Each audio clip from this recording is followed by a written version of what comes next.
Tata c'est Snacky, aujourd'hui on va parler de la Polaroid Zip.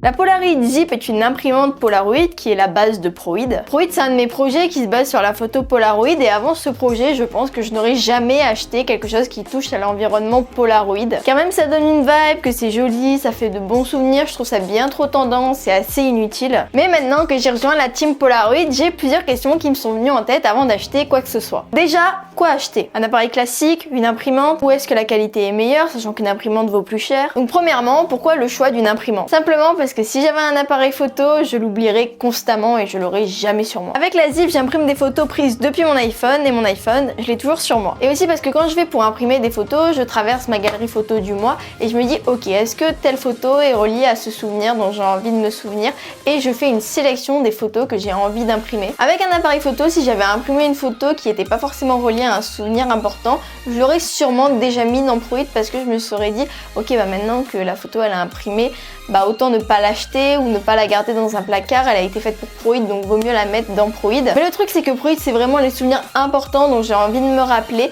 et l'iPhone et imprimer les photos depuis mon iPhone facilite largement le processus. Deuxièmement, où est-ce que la qualité est meilleure? Selon moi, que ce soit sur un appareil ou une imprimante, la qualité est assez similaire, même si j'ai toujours tendance à me dire qu'une photo prise depuis mon iPhone sera sûrement de meilleure qualité qu'un appareil photo Polaroid, même les plus vendus qui sont de très bonne qualité. Et c'est ainsi pour ça que je pense que la qualité de l'imprimante est légèrement supérieure à celle d'un appareil photo Polaroid. Mais j'avoue que je m'attendais quand même à une meilleure qualité, mais je me dis que c'est des photos Polaroid, c'est tout petit, la qualité peut pas être des meilleures. Donc la qualité, que ce soit sur un appareil photo ou sur une imprimante, est bonne. Troisièmement, quelle est l'option la plus intéressante? Tout cela dépend clairement de tes besoins, et si tu sais pas ce que tes besoins sont et que tu as quand même envie de rentrer dans le monde de la photo Polaroid, je t'ai mis un lien en description qui dirige vers un PDF que j'ai fait.